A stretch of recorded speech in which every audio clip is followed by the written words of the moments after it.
강력한 토네이도가 플로리다와 조지아, 사우스캐롤라이나 등 남동부 지역을 강타했습니다. 남가주도 이번 주말 비가 내릴 것으로 예보됐습니다. 기온도 50도대까지 내려가 쌀쌀한 날씨가 예상됩니다. 텍사스주 내 공공안전부 사무실을 향해 18륜 대형 트럭이 돌진해 1명이 숨지고 여러 명이 다쳤습니다. 장전된 총기를 휴대한 채 공항을 찾는 여행객들이 여전히 많은 것으로 파악됐습니다. 백악관이 이란의 이스라엘에 대한 위협은 진짜라며 이에 대비하고 있다고 밝혔습니다. 중동 위기가 고조되면서 금융시장도 출렁였습니다.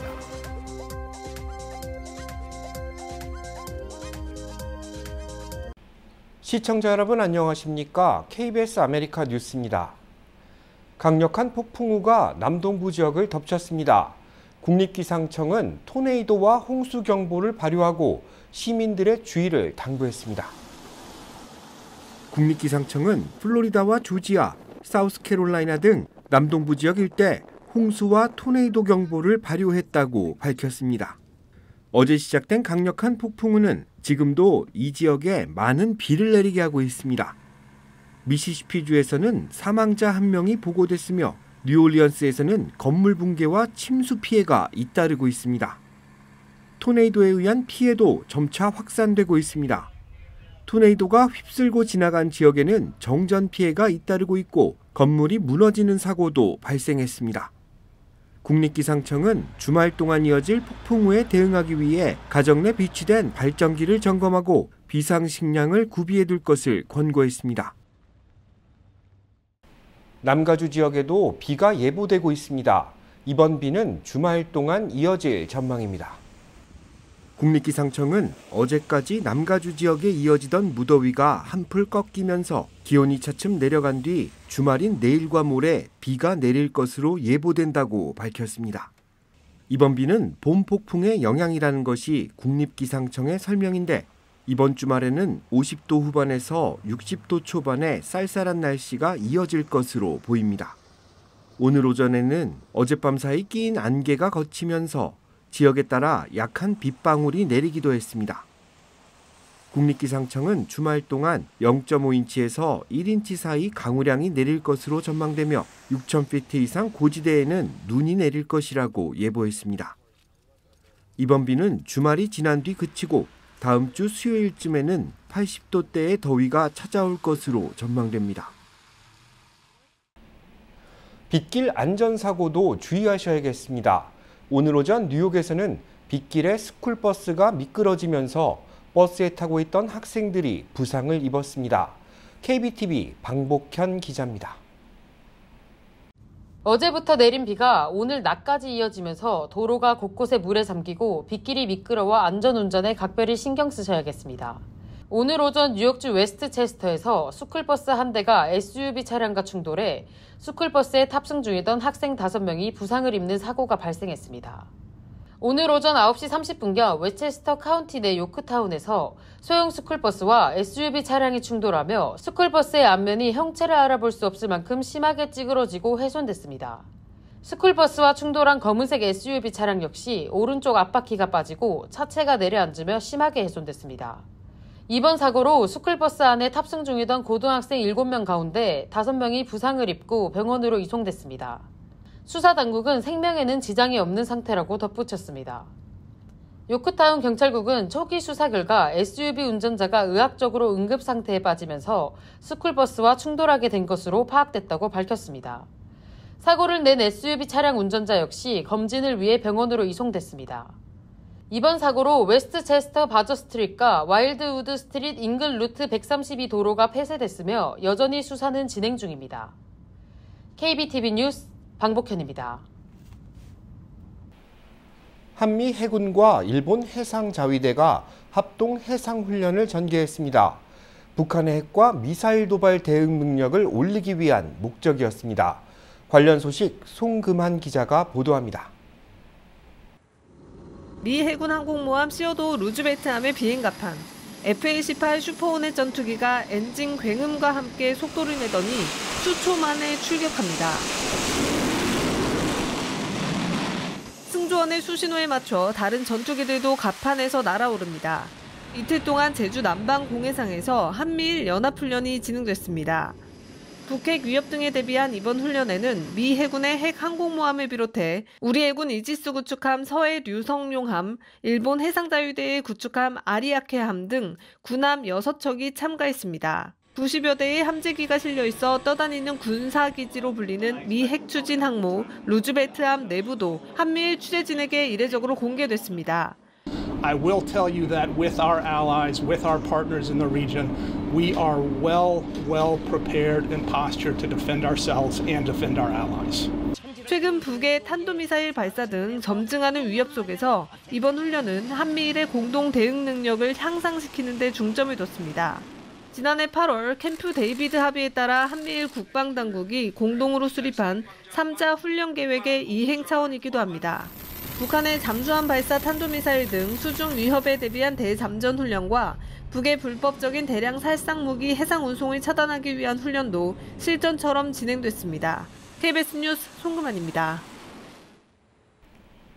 상업용 운전면허증을 취득하려다 실패한 사람이 대형 트럭을 훔쳐 공공안전부 건물로 돌진하는 사건이 발생했습니다.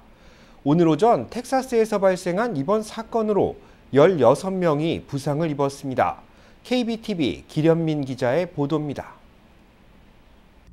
오늘 오전 10시 41분경 텍사스 남동부 지역 공공안전부 건물 한쪽이 산산조각 났습니다.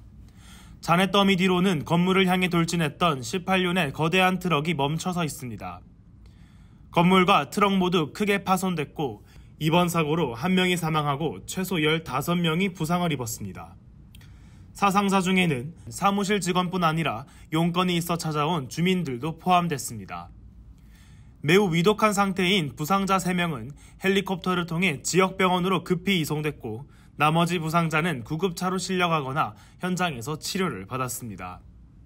경찰은 현장에서 운전자로 의심되는 용의자를 즉각 체포했고 용의자는 치료를 거부한 것으로 알려졌습니다. 이번 사건은 전날인 어제 상업용 운전면허 취득이 거부된 용의자가 18륜 트럭을 훔치고 해를 끼칠 의도로 돌아와 의도적으로 저지른 사건이라고 밝혔습니다. 경찰 당국은 오늘 아침 사건이 발생하기 전 도난당한 18륜 트럭을 추적하던 중 발생했다고 밝히며 지역사회에 더 이상의 위협은 없다고 전했습니다. KBTV 뉴스 길련민입니다. 장전된 총기를 휴대한 채 공항을 찾는 여행객들이 여전히 많은 것으로 조사됐습니다. 교통안전청은 총기 휴대를 희망할 경우 반드시 사전에 신고해야 한다고 밝혔습니다. 교통안전청은 지난 1분기 신고 절차를 밟지 않은 총기 1,503정을 전국 공항에서 압수했다고 발표했습니다. 총기를 압수당한 여행객의 93% 상당이 장전된 총기를 휴대한 채 보안검색대를 통과하려 한 것으로 파악됐는데 현행법상 총기를 가지고 항공편을 이용하기 위해서는 사전 신고 절차를 밟아야 합니다. 또 신고 절차를 밟은 승객일지라도 기내에 총기를 반입하는 것은 금지되며 반드시 장전되지 않은 상태로 하드 케이스에 보관된 총기만 위탁 수화물 탁송이 허가됩니다. 교통안전청은 총기를 휴대하고 항공편을 이용할 필요가 있을 경우 사전 절차를 더욱 꼼꼼하게 확인할 것을 당부했으며 신고 절차를 밟지 않고 총기를 휴대하려다 적발될 경우 현행범으로 체포될 수 있다고 경고했습니다. 뉴욕 등 동부 지역의 데이케어에서 아동학대에 관련된 피해가 늘고 있는 것으로 드러났습니다. KBTV 김은지 기자가 취재했습니다. 약 2주 전인 지난달 28일 뉴저지 최대 한인밀집 타운인 팰리세이즈 파크 내 개인 주택에서 운영되고 있는 Dearest Angel 데이케어에서 24세 중국계 보육교사 N정 씨가 아동학대 혐의로 기소됐습니다. 버겐 카운티 검찰청과 팰리세이즈 파크 경찰국은 정 씨가 1살 남자아이를 돌보던 중 뜨거운 물이 담긴 욕조에 남아를 넣고 방치를 하면서 아이의 몸에 심각한 화상을 입었다고 판단했습니다.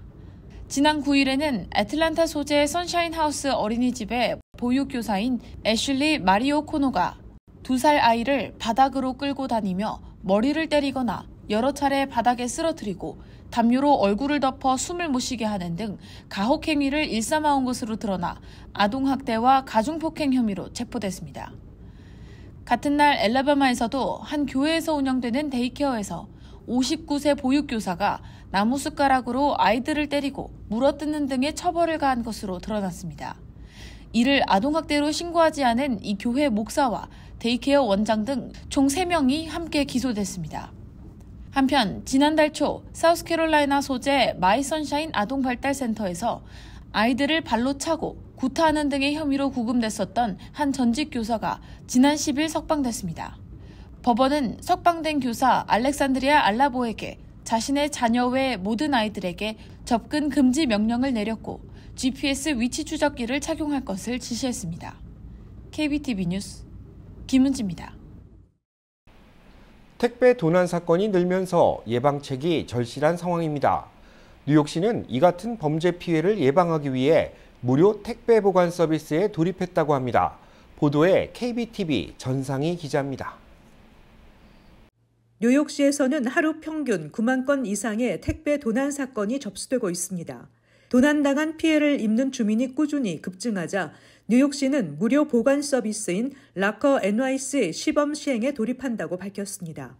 아담스 시장은 수천 달러에 달하는 수만 개의 택배가 매일 현관 앞에서 로비에서 도난당하고 있으며 이를 해결하기 위해 적극적인 대책 마련에 나설 것이라고 밝혔습니다. 락커 NYC 파일럿 프로그램은 1년 동안 운영되며 각 보관소에는 한 번에 최대 25개의 택배 보관이 가능하며 다양한 택배사로부터 물건을 배송받을 수 있습니다. 현재 뉴욕시 베드포드 스타이브센트, 브루클린, 써니사이드, 퀸즈 등 총 7곳에 물품 보관소가 설치됐으며 보관소는 6.5피트 높이의 초록색으로 연중 무휴 사용이 가능합니다.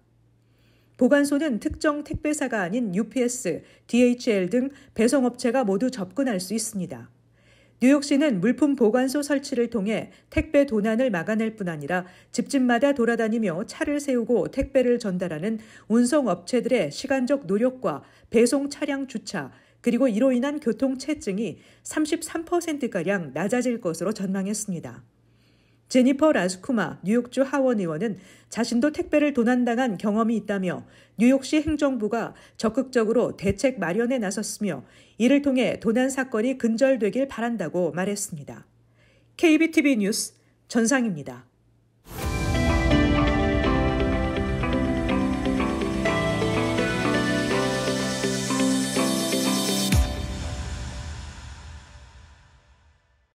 네, 김동석 대표님 안녕하세요. 네, 안녕하십니까. 월요일에 바이든 대통령이 이제 학자금 탕감 계획을 발표를 했습니다. 이제 법원에서 한 차례 가로막혔던 정책을 다시 꺼내든 배경, 이유가 있을 것 같은데요. 좀 설명해 주시죠. 2022년에 그 법제화하려고, 그러니까 네. 의회를 통과해서 그 탕감법을 만들려다가 못했잖아요. 네. 2020년 선거 때 바이든을 지지했던 그 소수계들, 네. 젊은 층들이 지금 이탈을 하고 있는 게 눈에 보여요. 여러 가지 이슈로. 그러니까 지금 바이든 캠프에서는 이 젊은 층들, 소수계들 표를 꽉 움켜잡지 않으면 안 되는 굉장히 절박한 시점에 와 있는 겁니다. 네. 그래서 며칠 전에 그 위스콘신 주를 방문해서 대통령이 연설할 때 그 대통령령으로다가 할 수 있는 최선의 노력을 하는 측면에서 이렇게 학자금을 탕감하는 걸 이게 시행하겠다 이렇게 발표를 한 거죠. 금방 이야기에는 이제 그 선거 때에 젊은 층 소수의 표심을 잡으려는 그런 이제 그 히든 아젠다를 갖고 한 거다 이렇게 볼 수 있습니다. 그 배경에는. 바이든 대통령이 이제 발표한 학자금 탕감 계획에 현재 7개 주가 소송 움직임 계획을 발표를 했습니다. 아시다시피 민주당은 점점 더 그 빈곤 문제라는 걸 가지고 서민 위주의 뉴딜 정책 쪽이 맞다라고 가는 거고 이런 측면에서 국가 재정을 이렇게 쓰면 안 된다는 입장을 갖고 있는 공화당은 반대를 하고 이런 공방전 속에서 계속 이런 이슈는 있을 거라고 봅니다. 네, 7개 주 중에서 가만 이거에 소송을 제기했다는 주들을 보면은 뭐 뻔하잖아요. 그 그렇죠. 오하이오, 플로리다, 조지아, 미조리 뭐 이렇습니다.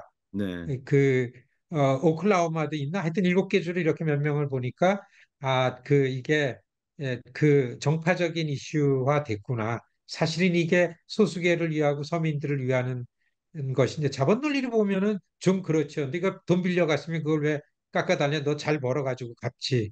이럴 텐데 어차피 공부하기 어렵고 힘든 사람들이 빚을 내서 공부하는 거에 그 빚을 탕감해 준다라는 이런 큰 틀에서 보면 그런 내용의 정책입니다. 자, 최근에 이제 애리조나주가 이제 낙태를 전면 금지하는 법원 판결을 내놨습니다. 이 낙태 문제가 대선판에서 어떤 영향을 미칠 것이라고 보십니까? 이민 문제는 공화당이 지금 갖고 있는 게 경쟁력이 있고 이 여성 권리라고 민주당에서 주장하는 낙태 문제는 민주당이 유리합니다. 표심을 놓고 볼 네. 때. 트럼프 대통령 때 연방 대법원의 대법관의 그 숫자를 6대 3으로 보수화 시켜버리니까 거기서 로데 웨이드라는 그 낙태 금지 이 연방 법원에서 그렇게 판결을 내려버리지 않았습니까? 그렇죠. 그러니까 이게 민주공화 양당의 이제 이게 정쟁으로 왔는데 아 여성 유권자 다수는 여성 권리를 이해하고서 이렇게 낙태를 금지하는 거에 대해서는 반대를 하는구나 해가지고 이게 민주당 이슈가 된 거죠. 이런 거에 있어가지고서 어, 그, 이 여성표를 생각하는 공화당 중에서도 선거에 집착하는 사람들은 좀 유연하게 낙태 금지를 해야 되면서 이거를 회복을 하고 여성들 표심에 들어가려고 안간힘을 쓰고 있는 거고 네. 트럼프 대통령이 이제 낙태 관련 발언을 꺼냈는데 예상보다 수위가 그렇게 강하지 않았어요. 이제 각 주가 알아서 해야 될 문제다. 약간 한 발 물러서는 듯한 모습을 취한 거 아니냐 이런 평들도 나오고 있는데 좀 어떻게 보십니까? 트럼프의 이제 표심을 겨냥하니까 강력하게 낙태 전면 금지 얘기하기가 어렵죠. 네, 그런데 그러한 거의 그러한 입장을 철저하게 가져야만 되는 이 선에어리아의 바이블 벨트 쪽에서는 이게 이제 트럼프하고 엇갈리죠. 네, 어젠가에는 그 사우스캐롤라이나에 있는 린지 그레이엄이라는 상원의원하고서 이 문제 가지고 트럼프하고 붙었죠. 네, 네, 공화당 내에서는. 네. 그래서 이게 공화당에서는 낙태에 나오면 이게 매우 좀 불리한 거죠. 유리한 거는 아닌데 아시다시피 애리조나 안에서도 민주당과 공화당이 이 문제를 가지고 지금 공방전이 시작을 됐습니다. 네. 트럼프 전 대통령이 당선될 경우 이제 바이든 대통령에 대한 이제 수사 기소, 보복을 예고하고 있다. 이런 내용의 기사가 나왔는데 어떻게 보십니까? 저는 트럼프 집권을 하면은 그렇게 할 거라고 보여집니다. 네, 그러니까 지금 이게 어떻게 보면 되냐면 바이든이 집권하고 나서 트럼프의 법적인 문제들이 트럼프 본인과 그 측근들은 이 권력에 의해서 이게 탄압받는 걸로다가 인식을 하고 있는 거죠. 네, 이게 미 정치권에 정치적으로 정무적으로 판단해서 정적에 대해서 어택을 하는 거는 이 귀걸이 코걸이입니다. 귀에 걸면 귀걸이, 코에 네, 걸면 코걸이라는 게 얼마든지 있는 거죠. 네. 그렇게 권력 대 권력이 주고받고 미국이 안 그랬는데 미국도 그러한 정치로 변해가고 있는 게 좀 안타깝다. 이런 생각이 듭니다. 오늘은 여기까지 하겠습니다. 대표님, 감사합니다. 네, 고맙습니다. 백악관이 이스라엘에 대한 이란의 위협이 사실로 확인돼 대비하고 있다고 밝혔습니다. 중동 위기가 고조되면서 주식시장에는 혼란이 야기됐습니다. 박일중 기자입니다. 미 백악관은 이스라엘에 대한 이란의 보복 공격 위협이 실제이며 실행 가능한 것이라고 평가했습니다. 그러면서 중동 내 미국의 군대와 시설을 지키고 이스라엘이 스스로 방어할 수 있도록 대비하고 있다고도 했습니다. 이달 1일 시리아 주재 자국 영사관 폭격의 배후로 이스라엘을 지목한 이란이 보복을 천명해왔고 보복이 임박했다는 소식도 전해지고 있는 데 따른 반응입니다. It would be imprudent if we didn't take a look at our own posture in the region to make sure that we're properly prepared as well. 미국은 물론 프랑스, 영국 등도 자국민에게 해당 지역에 대한 여행 자제를 권고했습니다. 중동에서의 이런 긴장 고조에 브렌트유 선물 가격이 지난해 10월 이후 처음으로 장중 1배럴에 $92를 돌파하는 등 국제 원유값이 올랐습니다. 안전자산들의 가격도 일제히 상승세를 보였습니다. 미 국채값이 오르면서 시장금리가 하락했고 금은 한때 사상 처음으로 1온스에 $2,400를 넘어서기도 했습니다. 달러값도 비싸졌습니다. 반면 뉴욕 주식시장의 3대 지수는 일제히 1% 이상 하락했습니다. 수개월 동안 우려해왔던 중동 전쟁 확산이 현실화될 경우 세계 경제에 대한 파장이 불가피해 보입니다. 뉴욕에서 KBS 뉴스 박일중입니다. 국내 소비자들이 맥도날드의 프렌치 프라이를 가장 선호하고 있다는 조사 결과가 나왔습니다. 카지노 평가기관 카지노 리뷰즈넷이 2,000명의 국내 소비자들을 대상으로 설문한 바에 따르면 전체 50개 가운데 32개 주의 소비자들이 맥도날드 프렌치 프라이를 가장 맛있다고 평가한 것으로 집계됐습니다. 설문 참가자 중 43% 상당이 맥도날드의 프렌치 프라이가 가장 맛있다고 응답한 것인데 이들은 바삭한 식감과 짠맛을 중요하게 생각하고 있는 것으로 확인됐습니다. 프렌치 프라이와 관련된 소스에 대한 재미있는 결과도 나왔는데 케첩을 제외한 소스 중에는 렌치 드레싱이 가장 인기를 끌고 있고 치즈와 허니 머스터드 소스를 선호하는 소비자들도 많은 것으로 확인됐습니다. 소비자들은 프렌치 프라이를 먹기 위해 지출할 수 있는 최대 금액을 $4.32라고 대답했으며 일주일에 적어도 한 번 이상 프렌치 프라이를 먹고 있다고 대답했습니다. 한편 이번 소비자 선호도 조사에서는 칙필레이가 10%, 파이브가이즈 9%, 웬디즈 8%, 버거킹이 5%를 나타내며 맥도날드 프렌치 프라이 선호도에 뒤를 이었습니다.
KBS 아메리카 뉴스 마칩니다. 편안한 주말 되시기 바랍니다.